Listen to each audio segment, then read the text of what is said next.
Assalamualaikum warahmatullahi wabarakatuh. Perkenalkan, nama saya Siti Ragib. Saya dari D3 Keperawatan. Di sini saya akan mempresentasikan hasil proposal saya yang berjudul Asuhan Keperawatan pada Pasien Anak X dengan gastroenteritis yang dirawat di Rumah Sakit X.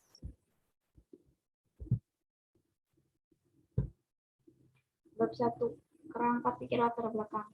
Penyakit gastroenteritis didefinisikan sebagai radang selaput lendir saluran pencernaan yang ditandai dengan diare atau muntah. Di Indonesia, penyakit gastroenteritis ini masih menjadi masalah besar, khususnya gastroenteritis yang disebabkan oleh infeksi dan non-infeksi.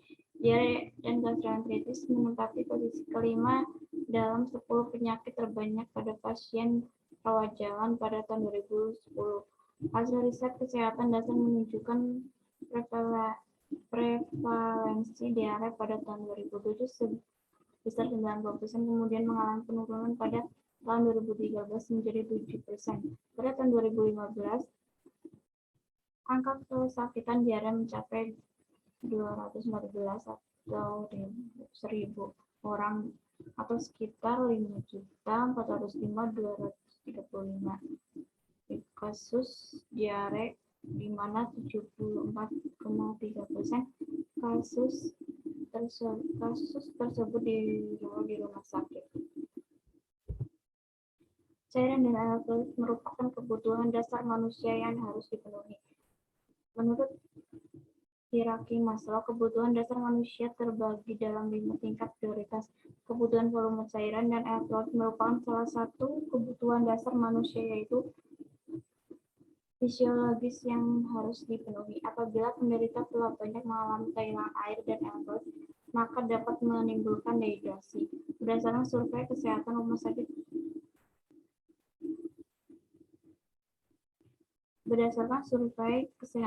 sakit rumah tangga, upaya yang dapat dilakukan untuk mengatasi gastroenteritis yaitu dengan cara penggantian cairan dan elektrolit yang hilang. Penyebab dari gastroenteritis yaitu faktor makan, faktor kebersihan, dan infeksi bakteri. Ketiga penyebab ini merupakan penyebab yang sering terjadi pada balita dengan gastroenteritis.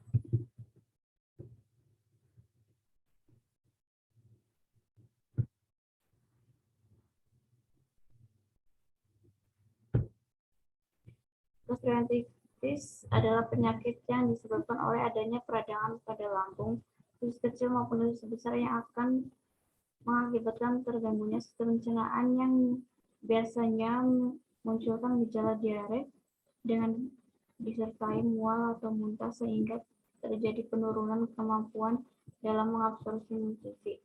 Penyebab gastroenteritis terbesar adalah karena infeksi. Gastroenteritis infeksi bisa disebabkan oleh organisme, bakteri, virus, atau parasit. Kebanyakan organisme patogen penyebab diare disebarluaskan lewat jalur fekal oral, merupakan makanan atau air yang terkontaminasi atau ditularkan antar manusia dengan kontak yang erat.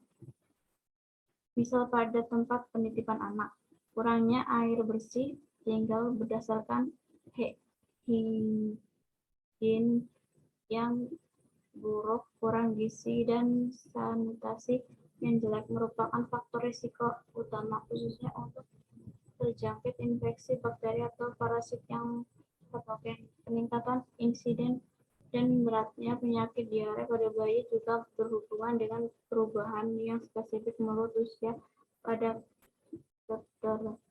kerentanan terhadap mikroorganisme patogen. Cairan dan elektrolit sangat dibutuhkan dalam kerangka menjaga kondisi tubuh tetap sehat. Keseimbangan cairan dan elektrolit dalam tubuh adalah merupakan salah satu bagian homeostasis. Keseimbangan cairan dan elektrolit melibatkan komposisi dan perpindahan berbagai cairan tubuh. Cairan tubuh adalah larutan yang terdiri dari air atau pelarut dan zat tertentu atau zat larut. Elektrolit adalah zat kimia yang menghasilkan partikel-partikel bermuatan listrik yang disebut ion jika dalam larutan cairan dan elektrolit masuk ke dalam tubuh melalui makanan dan minuman dan cairan intravena atau IV, dan distribusi keseimbangan seluruh tubuh. Keseimbangan cairan dan air berarti dari air tubuh total dan elektrolit ke dalam seluruh bagian tubuh. Rumusan masalah berdasarkan latar belakang masalah di atas. Rumusan masalah pada penelitian ini adalah bagaimana asuhan keperawatan pada anak dan gastroenteritis di rumah sakit X. Tujuan 1. Melakukan pengkajian, 2. Merumuskan diagnosa, 3. Merencanakan askep, 4. Melakukan askep, 5. Mengevaluasi askep.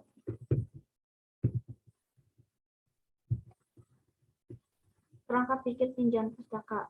Gastroenteritis didefinisikan sebagai peningkatan frekuensi, volume, dan kandungan fluida dari tinja populasi yang cepat dari isi usus melalui hasil usus kecil diare dan dapat menyebabkan defisit volume cairan serius.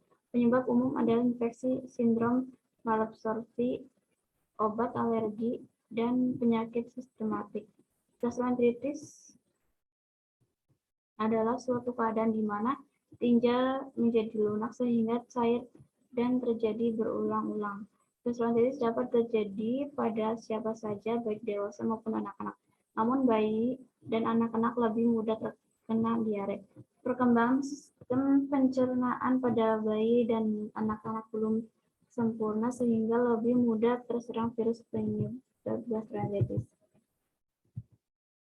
Uraian tinjauan pustaka.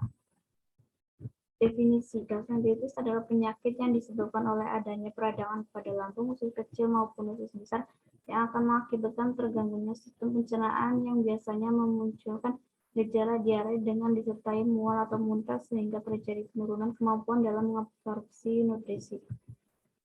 2. Klasifikasi. Gastroenteritis akut adalah gastroenteritis yang serangannya tiba-tiba dan berlangsung kurang dari 14 hari. Gastroenteritis akut diklasifikasikan gastroenteritis non-inflamasi dan gastroenteritis inflamasi.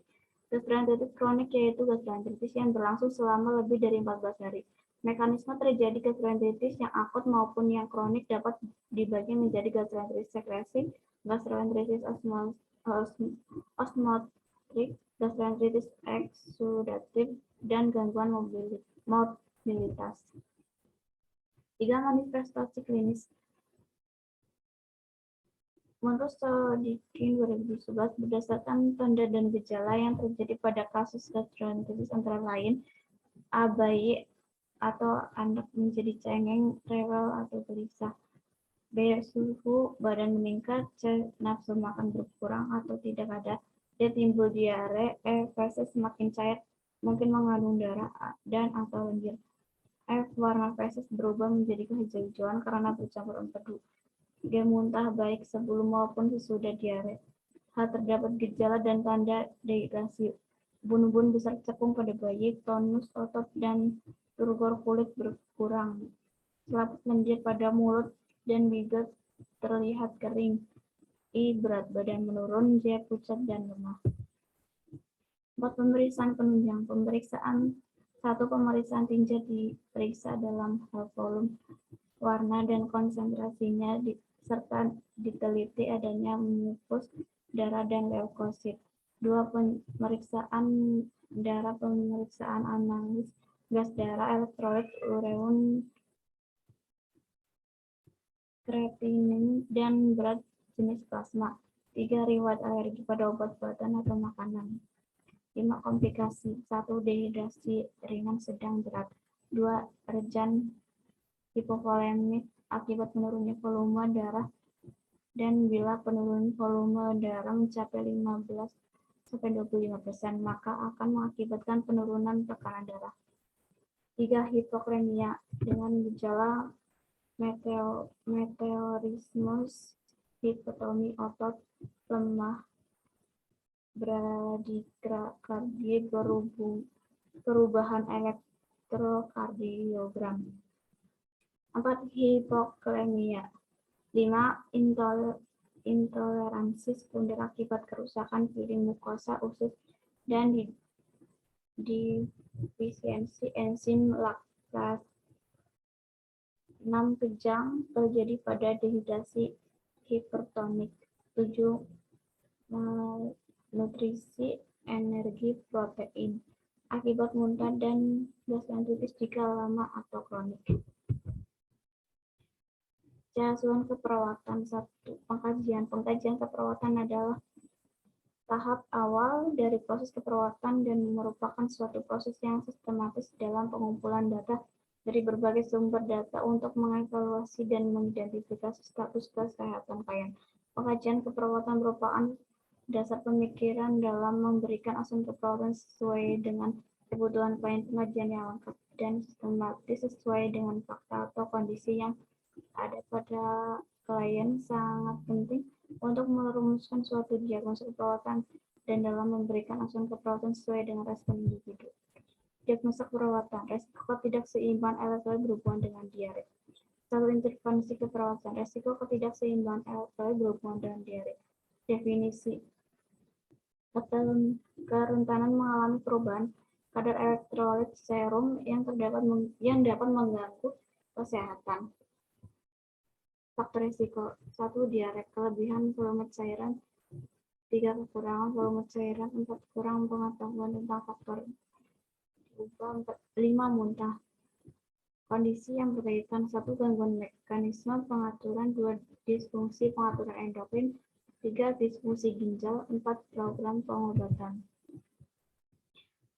Implementasi adalah pelaksanaan dari rencana intervensi untuk mencapai tujuan yang spesifik. Tahap implementasi dimulai setelah rencana intervensi disusun dan ditunjukkan pada nursing order untuk membantu klien mencapai tujuan yang diharapkan.